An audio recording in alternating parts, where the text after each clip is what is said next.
Hello and welcome. From Polytechnics to university, prudent policy or convenient politics? And that's a big question, and that's a debate that needs a lot of time. Now, once upon a time we had polytechnics, and these were the institutions that were going to feed the plumbers, the masons, the engineers, and all the technical guys that needed to feed industry that was going to feed the country and grow into our dream of becoming an industrial country. But as time goes on and as time has moved on, polytechnics are now saying, look, we want to become universities, because once we graduate with university degrees, we seem to earn a lot more respect in society. We come here, we do our 3 years, come out, and all we have is a diploma. And out there, the diploma is not even worth the paper it's written on. What should we do? Should we educate ourselves to understand the quality of artisanship? The average plumber, mason, carpenter, the need? Should we go through standardization so that we value them? Or should we say, no, listen, times have moved on, give them a degree and let's move on? Is it political talk or is it a convenient talk? And that's what we're going to discuss today, if indeed it was the right move. My name is Anan Sakwao. This is PM Express, and you need to join this conversation. Stay tuned.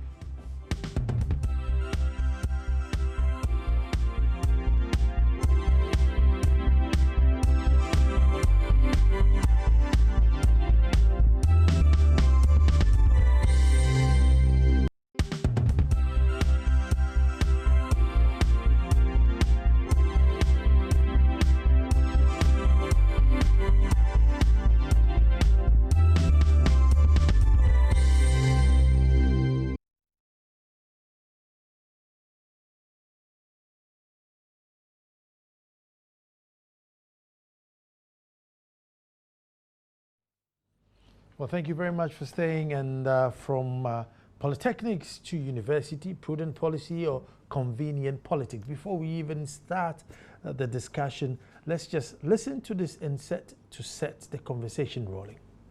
Addressing the gathering, Rector of the Takoradi Polytechnic, Reverend Professor John Frank Ishun, commended President John Mahama for fulfilling a long-awaited dream. He added the Takoradi Polytechnic is more than prepared to embrace the new move, especially with the improved facilities the Polytechnic has. I can confidently say that Takoradi Polytechnic is more than prepared to embrace this new status and continue.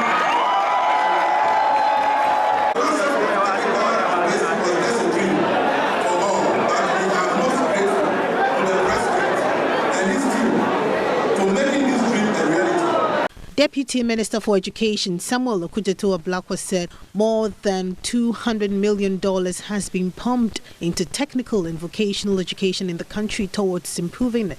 President Mahama did not only articulate a clear vision and task us to deliver on that vision, he also gave us the resources. The records at the Ministry of Education show that never in the history of education in Ghana has technical education received so much support. Over the last 4 years, more than $200 million has been pumped into technical education. President John Dramani Mahama in his address said the conversion of polytechnics into technical universities in the country marks a major milestone in the journey of defining progressive evolution in the technical and vocation educational sector. He further stated that he will continue to prioritize technical and vocational education whilst challenging the various rectors and lecturers to ensure Ghana attains economic growth and natural prosperity through technical vocation-oriented higher education. President Mahama again revealed that about 2,500 mathematics and science teachers have been recruited across the country to prepare and support young ones to enter the technical universities. William Benjamin Peters report for Joy News.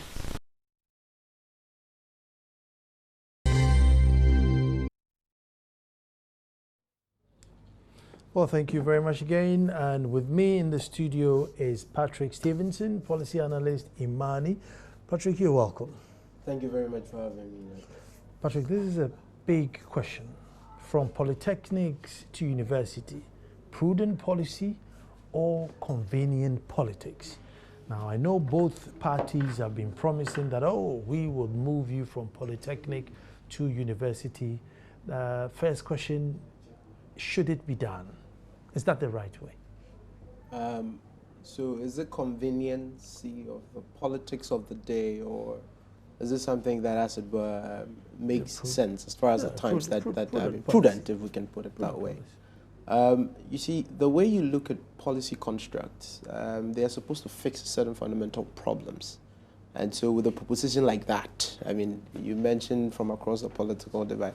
Interestingly, if you look at education, health, and sanitation, you find that virtually all the political parties that speak about these issues today, I mean, you don't find significant differences. So it's okay to find both sides of a divide making some of these claims and these promises.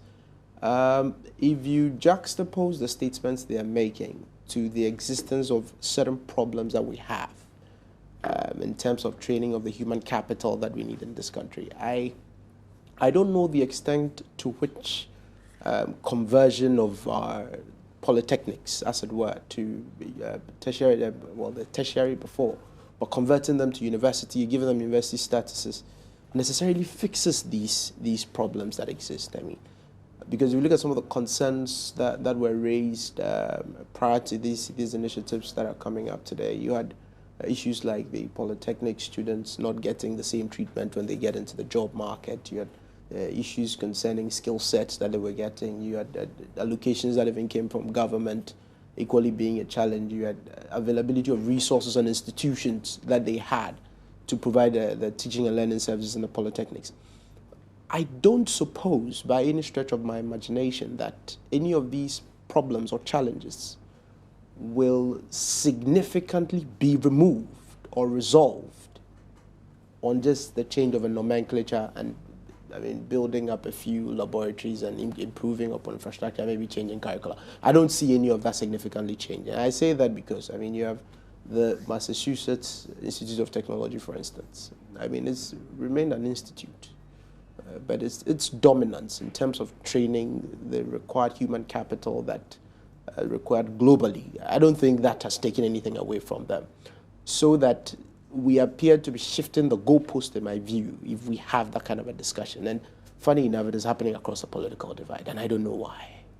Well, I mean, the argument from, the Polytechnic side, or those who've been to Polytechnics, both the teachers, the lecturers, and the students are saying that, listen, we're doing 3 years, and 3 years is literally, level 200 to 400. I could have gotten myself a degree. Right. And you give me a diploma and I come out there and, you don't even respect me for this same diploma. So why don't you just upgrade me? I'll do my same 3-4 years, come out, and then you give me the respect that you are supposed to give me. So we're fixing a respect problem by what? Changing the nomenclature of the institution or whoever graduates out of it? Probably they will earn a few more shillings than they did if they came to the same workplace with a diploma. Not necessarily. I mean, the job market, I don't suppose, works that way. I mean, if you look across the job market today, yes, for most of the businesses that you have existing today will have a certain benchmark that you need to get. You need to have a first degree, for example. And so if you are coming from a polytechnic, as it were, you'll be disadvantaged. But to fix that problem is not to say, let's change the guy's nomenclature and all of a sudden call him a degree, so call him a first degree. I mean, if you look at the role that our polytechnics are supposed to be playing as far as the creation of the human capital that we need in this country is concerned, I think that focus had been lost. And so they find themselves struggling for the same jobs in the banking sector, in the telecoms industry. They find themselves struggling for the same jobs in areas that necessarily does not accommodate their skills, which is why you're going to be relevant. Because if somebody, for example, goes to University of Ghana Business School, for instance, and studies, say business admin, accounting, or option, and that person is applying for a job in banking, and you have graduated from a polytechnic reading any of these engineering programs. And but they're doing marketing now in polytechnics. There's a lot of marketing. Which is what is calling for the change in nomenclature. I was getting there. We have, as it were, shifted the training of that human capital to creating what every other institution was creating, okay? So that they eventually will become, just like we are seeing Kwame Nkrumah University of Science and Technology looking like now, where you have a lot of liberal arts and the creation of that human capital that we need, the technical engineers that we need. I'm not saying we don't have them. There have been some excellent ones that have graduated out of there, but after first degree, where do they go? Okay. You have the same structure of an economy that is growing in a certain direction. I mean, opportunities are not provided for engineers. Look at a lot of engineering jobs we have in this country, which all of it happens to be outsourced. So if you are getting the technical person out of a polytechnic, and he cannot find a job that necessarily suits his skill, then clearly he's going to be struggling with people who are coming from liberal arts background and all these backgrounds, and he will be disadvantaged. That is the reality. And so they have a legitimate concern when they claim that they've been disadvantaged. But to fix that problem is not to say we'll change them and give them degrees. Because you expand facilities, that's fine. You can expand facilities without changing his name. The fundamental problem, I don't see how we are going to fix it. Because if you go to Polytechnic today and you graduate with a degree now, and you're recognized as a degree holder just like somebody who would have gone to any of the normal tertiary educational institutions, what advantage do you have? I mean, if the job market is constricted, it is constricted. The same competitive rules that existed for everybody out there will exist. I'm going to take a break here, but at least your odds are down, slimmer than you came onto the job market with the diploma. So right now you can, rock shoulder to shoulder with somebody who came out of Methodist University with the same degree. Say, look, I came out of Poly with the same degree, so now let's go head to head. Rather than you come in with your degree, I come in with a diploma, and then I'm disadvantaged. I'm going to take a quick break, and then when I come back, Professor Reynolds Okay, former rector of Takoradi Poly, will also join the conversation via phone. Stay tuned. Well, solving the stigma of having a diploma or going through a polytechnic. What do? Upgrade the status, give them a degree, give them a fair competition on the market. And I think that's what you're doing.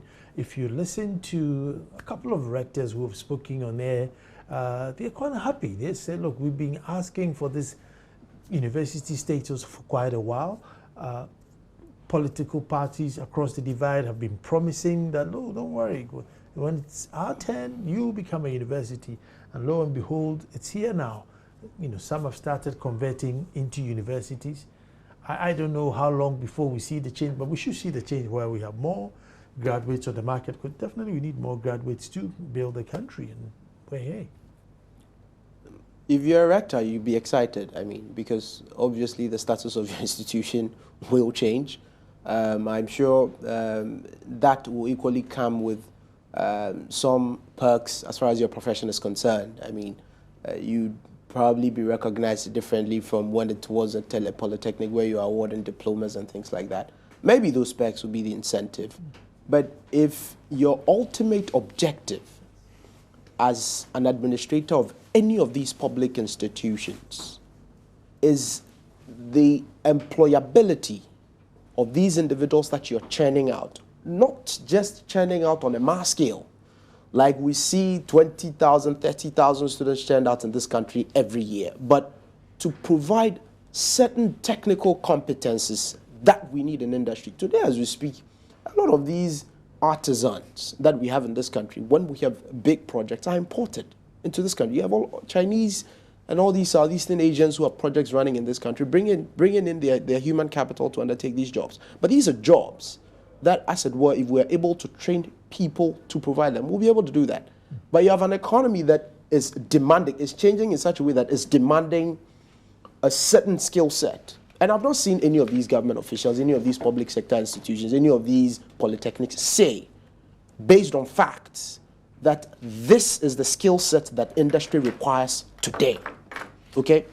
And my inability to provide individuals or human capital that has the right skill set and can be awarded degrees is creating a situation where we don't have people to occupy those jobs. And so converters will create a human capital over a 4-year period, and they'll be able to do these jobs. I have not seen any of that.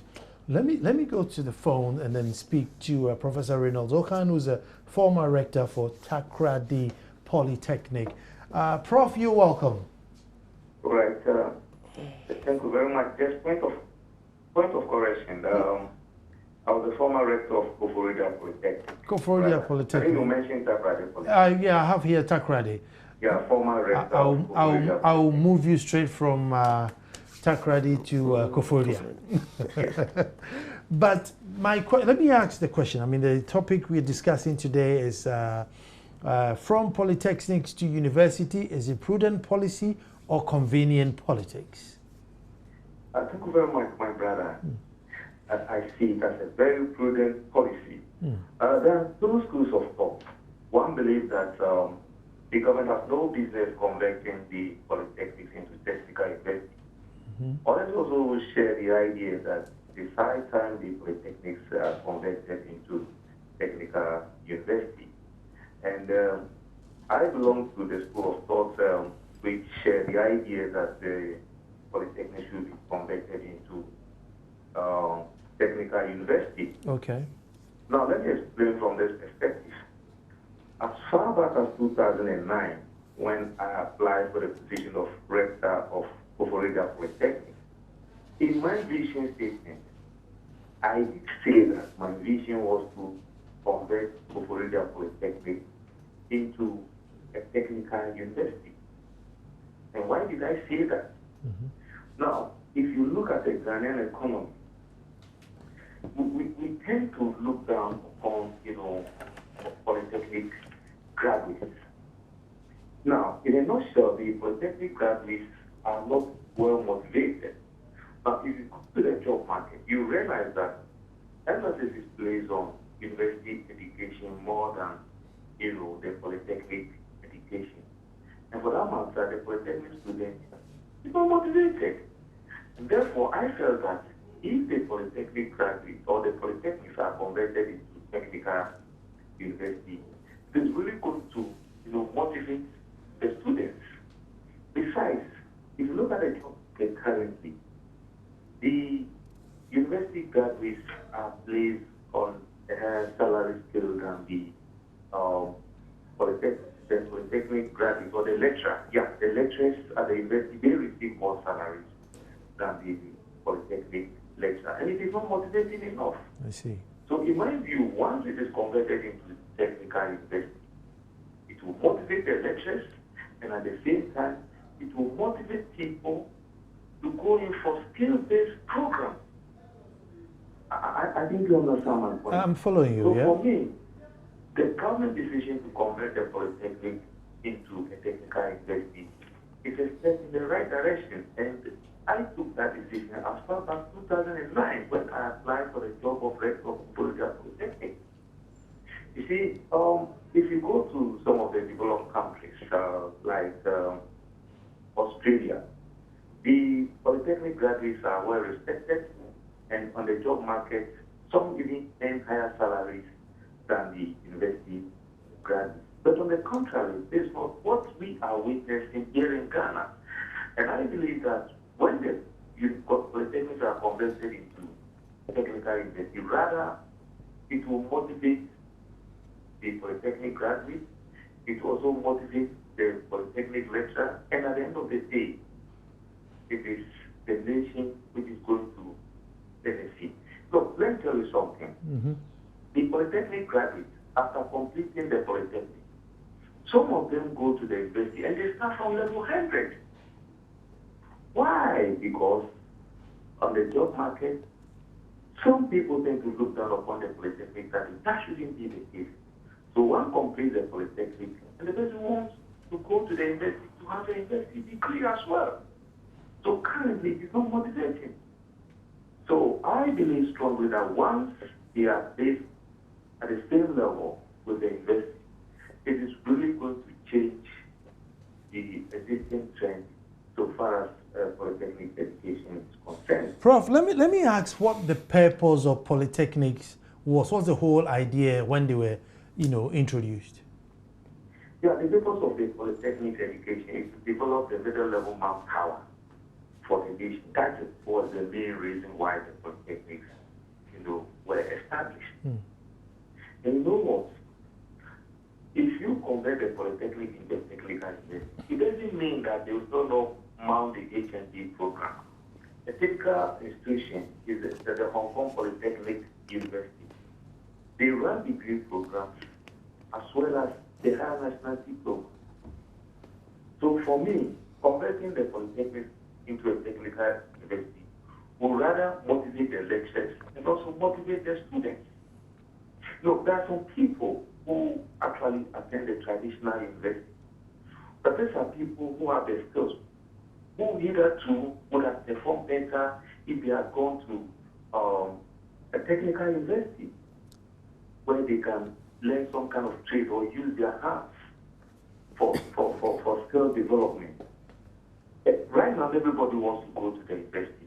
Everybody wants to go to the university. Even students who have the practical flair, the skills, they still want to go to the traditional university at the expense of the Polytechnic. But I believe that once they are placed at the same level as the university, it will rather motivate students to go to the Polytechnic. Prof, one question. Until, as a society, we change our mindset where we respect the carpenter, where we value the plumber, where we cherish the bricklayer or the artisan, whether they have a degree, I mean, won't that even give a stigma that a minimum degree, I'm not going to go and nail any wood or lay any bricks because now I have a degree? I mean, is it not going to be worse because of our attitude as a people? Yeah, you see, currently, people believe that if you're a carpenter, if you're a plumber, you are not respected in the society. And on the contrary, they are highly respected in the developed countries. But when you come to Ghana, within our context, we look down upon people who should have been respected in the society. We believe in the grammar type of education, and that is why we are suffering as a nation. Currently, if you do a cell camp analysis, you realize that we need more plumbers. Yeah. But the question is, how many Ghanaians would like to be plumbers? That is the issue. But in the developed countries, they are highly respected, and they earn more salaries than those who attend the grammar schools. So until we change our mindset, even if somebody's pursuing a program like wood technology, these colleagues call him carpenter. You see, the wood technologies, they are respected, highly respected in the developed countries. But when we come to Ghana, changes completely. We look down upon them, and until we change our mindset, it's really going to be very difficult for us to, make any significant progress in life. Prof, hold on for me. I'm coming to studio. I have Patrick Stevenson, who's a policy analyst for Imani in studio. But I just want to put to Patrick that, motivation. Teachers will get better pay. And students would think, well, why not? Now, so general motivation. And that's why we're, gravitating, if I may use the word, to university. Well, it is interesting, the concerns that Professor raises. But, I mean, the way I see it, those concerns are not concerns that have to be fixed by changing the nomenclature of the institution. I mean, if the problem is motivation, clearly, if we're looking beyond, I mean, just the curricula and the incentives that exist in industry for somebody who's a traditional university graduate versus somebody who's coming from the Polytechnics. I mean, these attitudinal things you're talking about cannot be fixed by just the mere nomenclature issue we're talking about. Say you convert and you create a motivation for motivation for lecturers. I can see that because then some parity is created. But even that is a matter of policy. That if you have a certain qualification, because now we have accepted in this country that before you qualify to sit in a lecture hall to teach, to impart knowledge at the university level, you should either have an MPhil or PhD. Okay, so long as somebody has that qualification, I don't see why where he lectures at the tertiary level, particularly when we have recognized them as tertiary institutions, I don't see why a remuneration and other incentives that come with a job, we should have discrepancies. So that's a policy, a whole policy that has to do with pay structure and incentives. And I don't think that in the current frame of things, the nomenclature of the institution necessarily fixes that problem. It doesn't. For incentives for students, I'd like to go a little bit into, some of the historical antecedents that we know in this town. Truth be told, when you have students transitioning from the second cycle educational institutions and moving to tertiary, the normal preference that you find out there, and I don't have the numbers to back this, but they will naturally be preferring your Legons. Until recently, where you've seen a lot of the private tertiary educational institutions come up, your Legons, your Techs, your UCCs, your UEWs, etc.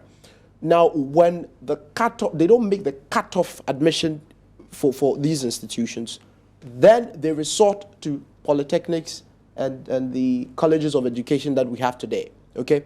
So naturally, we as a country were stifling these institutions of brilliant students who, as it were, would have contributed immensely. So it becomes an alternative route.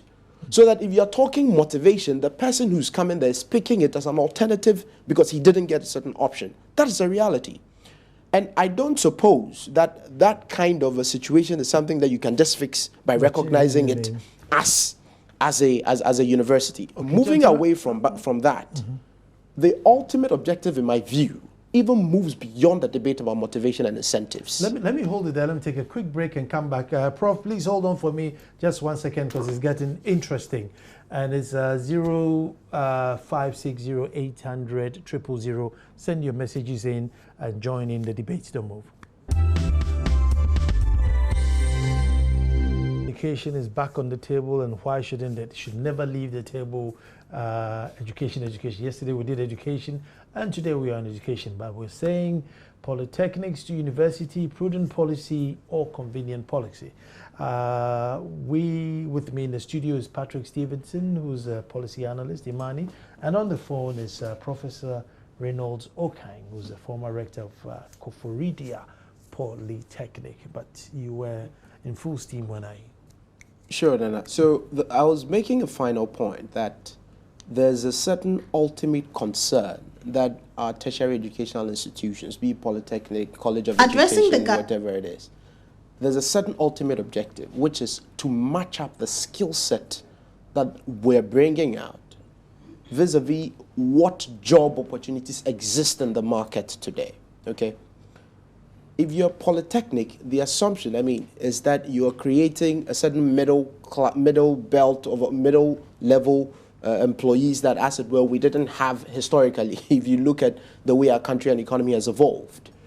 That may have been true over time, but as I speak to you today, our polytechnics are running courses and programs that are not different from what you find in your traditional university. You have the marketings, you have the accountings there. Human resources. So it is as a result of that shift in goalpost that is calling for this. Because if you are strictly creating the engineers that you needed, people who are mechanical engineers, electrical engineers, with the right skill set that we wouldn't have to go import them from somewhere else, and you have a certain local content policy, for instance, that complements that says, if you're a foreign contractor and we give you jobs, we expect you to employ XYZ people who have in this country. There's a much broader discussion to have to fix that kind of a problem, so that you're a lot more focused on that kind of objective. But if we don't see this, and to be able to create revenue lines and whatever it is, you have all these other courses and programs that have been added. Necessarily, if I'm in industry and somebody has gone through a 4-year rigor program and you have just done 3 years and you have virtually same programs, I am going to employ the guy who has 4 years. You can't have any problems with people in industry. How do you fix that? Changing the nomenclature, it still doesn't fix the problem, because at the end of the day, there's still limited jobs. You have lots of graduates who are coming out from all our universities today. There are lots of private universities in the country today. And so if we think that just the mere nomenclature change and the creation of some motivation and incentives will necessarily fix the much broader problems that we have, then I'm sorry. This will only excite, I think, the lecturers I can see that, which is why I can agree with Professor when he says that you needed some incentive. But I don't think the provision of that incentive for lecturers in the polytechnics, okay, should result in the change of the institution. Let me bring Prof in here now. Prof, you've had arguments from Patrick, and how do you answer to that? Well, that was a very interesting submission. But I still believe that converting the polytechnics into a technical university will help solve major problems facing the industry. Look, you know what is happening in Ghana now? Yeah. We do not have fiscal gap analysis to identify 3 areas where we need people to, pursue their education. People enter KSSD and straight away they want to do civil engineering, mechanical engineering, electrical, etc., without knowing the demand of the industry. Because it's very important that before you pursue a program, you know what is going on, the demand of the industry. Whether indeed the market is there, the job is there upon, graduating from school. It is not there. It's not there in this gap analysis to identify the various gaps that exist at the industry. Now, if you look at the polytechnics, or if you look at the national qualification framework, in the past, when you enter the technical school, that is the end. You cannot even continue to the university until recently. Now the technical students are able to, rise up to the PhD level. And the national qualification framework makes provision for, the polytechnics to pursue their education up to the doctorate level. Now, as I said in my submission, right now, the polytechnic student is discriminated when he enters into the job market with his counterpart from the university. Is it because maybe the polytechnic student hasn't mastered the technical skills of which it was set up to do? But if you came out with a degree, a diploma in HR, or a diploma in marketing, a diploma in accounting, and I came out with a degree in marketing, then I seem to have a more advantage than you do. You see, the problem is, let me tell you something. The problem is with the industry. You see, for me, if I have a company, I'll be looking at somebody who can manufacture, and not somebody who understands the theory behind how, let's say, a machine operates. They cannot operate the machine. I'll be interested in someone who can operate the machine rather than someone who knows the theory underlying the operation of the machine. They cannot operate the machine. Let me. This is what we are lacking in the country now. So, Prof. And it happens because, just a moment, it happens because we do not have much industry. The industries are virtually non-existent in the country. So, Prof, the industry is supposed to drive the economy. The industry is not there. Prof, so my question is, $200 million into technical universities.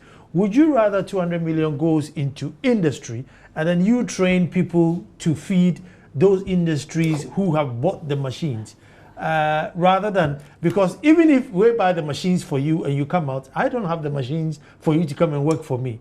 But if as a private person, I got a bit of the 200 million and bought a machine, you can bring your students after school to come and work for me. Well, it's also debatable because the industry training is quite different from the training at the polytechnic or the universities.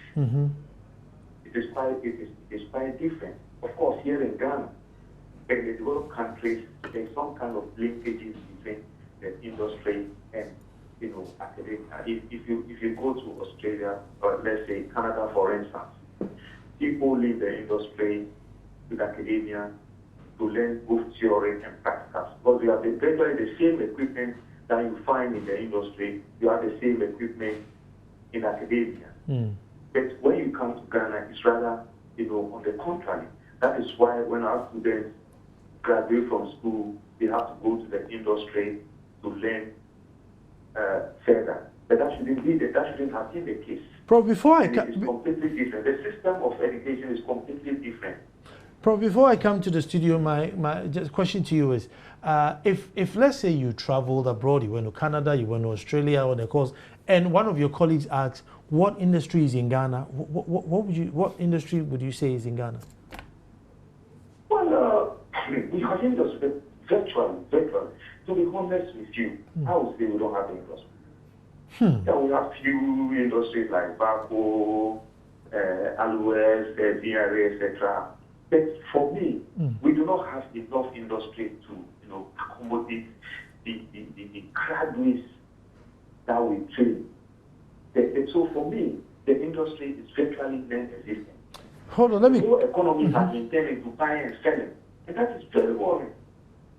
If you move along the streets, stores have been converted into, rooms have all been converted into stores. So the economy is virtually buying and selling. It is not a manufacturing-based economy. It is just buying and selling economy. Industry, virtually non-existent. The economy is buying and selling. Hold on for me. We cannot move forward. We cannot make any significant progress as a nation if the economy is not a manufacturing-based economy. Let me bring That is very, very worrying. Let me bring Patrick in, and that's a big one. So, whether Polytechnic or university, what are you training them for? Are you training them? They come out to see if anybody needs their services, or there is something that look, there's this manufacturing industry, they are building cars, therefore I'm going to go into car technology and head there. That is exactly the point I started making, that if we begin to interrogate the reasons for which we are doing this, we run into this complication. Does a change in nomenclature fix the broader problem? I've heard some points about incentives. Incentives, okay, motivation is okay, but the broader problem exists, which is how relevant they are going to be when you turn them out. Now, I want to correct an impression that the human capital that we have coming out of the polytechnics are technically savvy than those who are coming out of the universities. That's a completely wrong impression to have today. Now, I say that because if you take the designated engineering programs, okay, that the polytechnics were hitherto pursuing, electrical engineering, mechanical engineering, those ones. Yes, your University of Ghana is not constructed to undertake such a program. And so if there's a job opportunity out there, necessarily it's got the person who has been trained purposely for that kind of engineering program will be better. Okay? But the moment you veer off into areas like the liberal arts, because that is what is paying, then naturally when we put you both on the same space, you're just no match. And truth be told, look, I agree with Professor when he says that we've lost the radar on the industrialization drive. It's a concern we've all had. And all of it has got to do with the way we build the foundation for scientific education and innovation. We have not had a respect for that. I remember when I was growing up, we had technical drawing, pre-vocational skills and things like that back at the basic school. Today, I don't see kids carrying drawing boards. You don't see all of that. A lot of that is missing from the system. And those you have who, and if somebody is supposed to be, as it was, savvy, you expect that when they transition from the basic educational system, there should be some, intermediary that transitions them through that technological path, okay? I.e. your secondary technical vocational educational institutions. But we have equally converted a lot of those. I remember there was ATTC, there was EMIT, and those kinds of technical education. And all that. And I would ordinarily believe that those institutions would have fed our polytechnics with the human capital that we're looking for to further build on the knowledge. So that if there's a further advance in studies, like Professor says, that if you want to further studies and later even come back to the classroom to teach, there's a clear path that is sketched out for you. Along the line, you have innovative systems that support you, industry supports you, but if you don't have all of those, and we bundle the liberal arts together at a point, and industry, the economy itself is structured in such a way that we have jump-started right from agrarian into a point where services drives virtually every sector of this economy, then you have a problem. And you have individuals who today have gone back to the drawing board, even in the private sector. If you look at schools like Ashesi now. Let me catch up with some of the messages. This one says, I think the fundamental problem about the Polytechnics is that most of the students who graduate with technical background don't really have the practical experience to enter the job market. Even most of the lecturers who teach these technical courses attain their higher qualifications just in the academia without practical experience. The fundamental solution is therefore to link these technical programs to industry so that the students can undergo apprenticeship. It's not about converting them to technical polytechnics if theories are still very much preferred to practicalities. You sent it twice, but you didn't send your name. Let me catch another one here. Sorry, hold on one second. Says, please ask Ghana Education Service why they want teachers to bring their certificates before paying arrears. Okay, I think there's a subject to be done one day. There is corruption in the whole system. Even if we talk about it, it won't make any difference. And let me take another one. Here says, I've read this one already. And it says, Mr. Host, the gentleman in your studio is not making a coherent argument. Look, this conversation comes with many and varied benefits to the student. The lecturer and the national economic outlook, he don't know what he's talking about. Mr. Policy Analyst, go back to the drawing board and go and do proper review, policy formulation. I don't think you are making a justifiable thing here. Let me take one more before I go to Prof. For me, it's a choice. For others, a chance to be in the Polytechnic. I think it's a convenient policy. Industry will still look. I can't read your text messages. But Prof, Yes. Let me take a quick break and then come back to you. Well, thank you very much for staying from Polytechnics to University, Prudent Policy or Convenient Politics. I'm going to go to the phone and then and speak to Prof. But this one here, it says, Nana, since the change does not change the course content, which is technical based, then it's okay. Prof, does the name change? Addressing the change the course or anything? What happens? Oh, definitely there's going to be a change. So now the emphasis is on competency-based training, which is different from the traditional mode of lesson delivery. For competency-based training, it is practical oriented. And with the introduction of or the conversion of the Polytechnics into technical university, the emphasis will be on deep competency-based training, which is something being introduced. Of course, we have some of the Polytechnics running competency-based training, but the government has selected the College of Technology, Education, the University of Education, which as a center for competency-based training in Ghana, and therefore the old method of training students is going to be a thing of the past. The emphasis is going to be on deep competency-based training. We want people who can use their hands to manufacture, and not people who can describe, they cannot use their hands. And before I continue with my submission, one of the listeners made a very brilliant submission that at the Polytechnics, we have some of the lecturers coming fresh from the university. For me, it is very worrying because the person doesn't have the practical skills.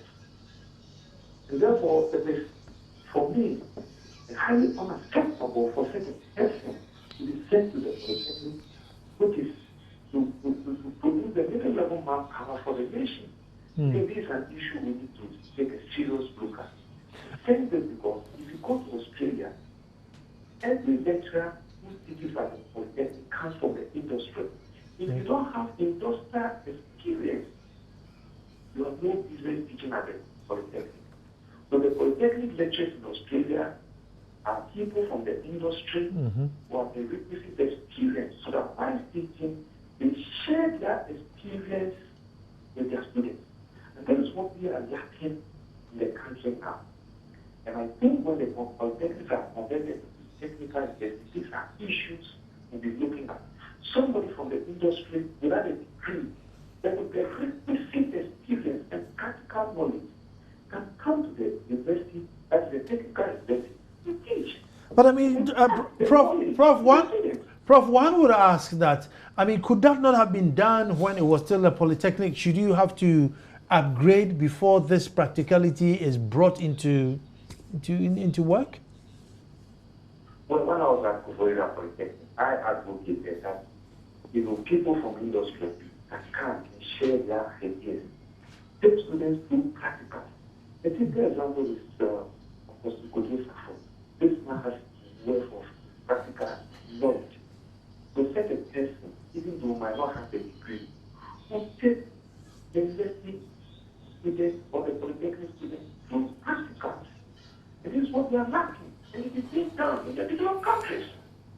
So why can't we copy? I hope you understand my point. Yeah, so the moment the Polytechnics have converted technical university, all their programs should be CE. And again, you mentioned programs like accounting, marketing being run at the Polytechnic. Sure. Even though the idea of establishing the Polytechnic was to create a middle-level manpower. But then people have forgotten that we need people with marketing background, accounting background, to partner the technologies or the engineers. It is very, very important. You cannot isolate the marketing students or the accounting students from the technologies or the engineers. They must work hand in hand. Therefore, some of the emphasis should be on training more engineers and technologies at the Polytechnic. But the pendulum has swung now. You're training more arts. Exactly. But you know what? I can tell you why. Do you know why it has happened? No, sir. There's lack of interest in technical education at the basic level. Okay, now So we are not getting students to fill the Polytechnics. Prof, Lack of interest. Prof, because of time, let me move it forward a bit. I mean, standardization, could it help us value this middle workforce you're talking about, so that I can go and buy a door in Tamale and come and fix it in Koforidua, or buy a door in Takrady and bring it to Accra and it fits? Because at the moment, there's no standard, so everybody gets up and does everything. Therefore, I don't value any artisan as to whether they can do it right or not. But if there was standardization, could it help us value our artisans, if I may put it? Yeah, I think you are right. And this is exactly what we are doing at the College of Technology Education of the University of Education with the CBT, the competency piece. Once you are very certified as competent, if it's about fixing of door, you should be able to fix door. So in CBT, competency-based training, we don't have grading like first class, second class, or third class, or high. Once you come out, if you're able to fix the door, that's all. We have nothing like half pregnant. If you are pregnant, you are pregnant. If you know how to fix the door, you should know how to fix the door. So that's standardization. For CBT, it is there. If you know how to fix the door, normally when you come to apply, you should be able to fix the door. Prof, thank you very much. So far as the CBT is concerned, exactly what we are doing. Thank you very much. And I know this conversation will come back again. And when it comes, we'll definitely come knocking on your door.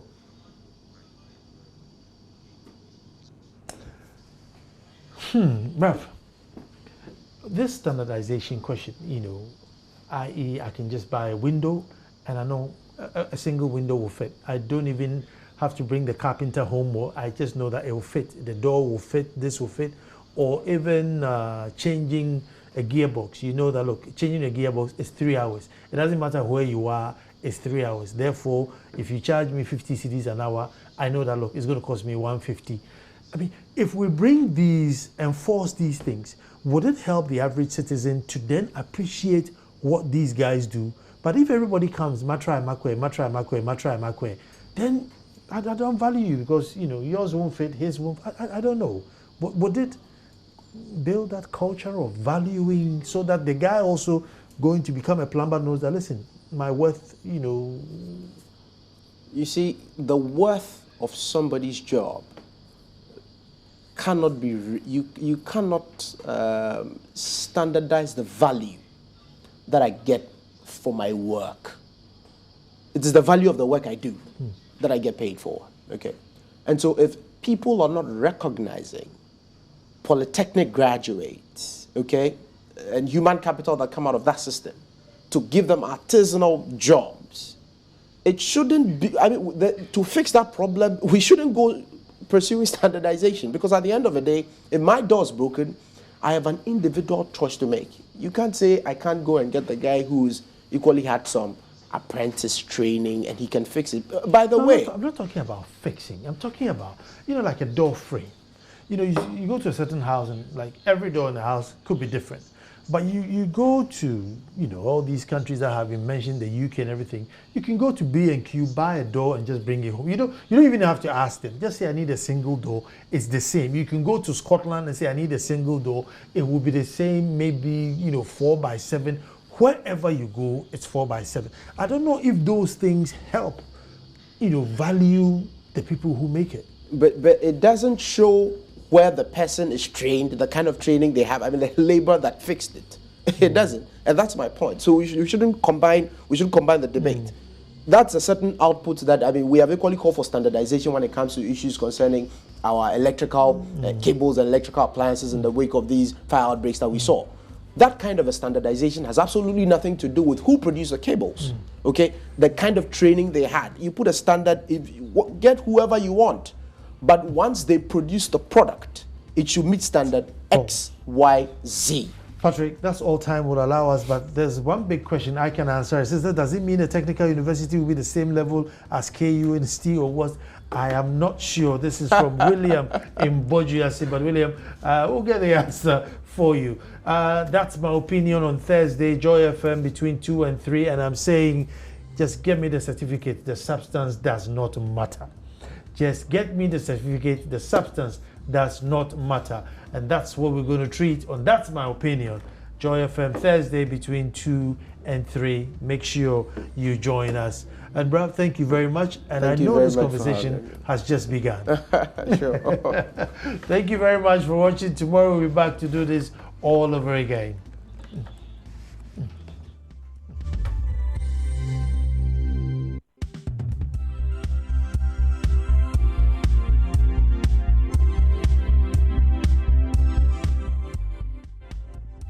PM Express was brought to you by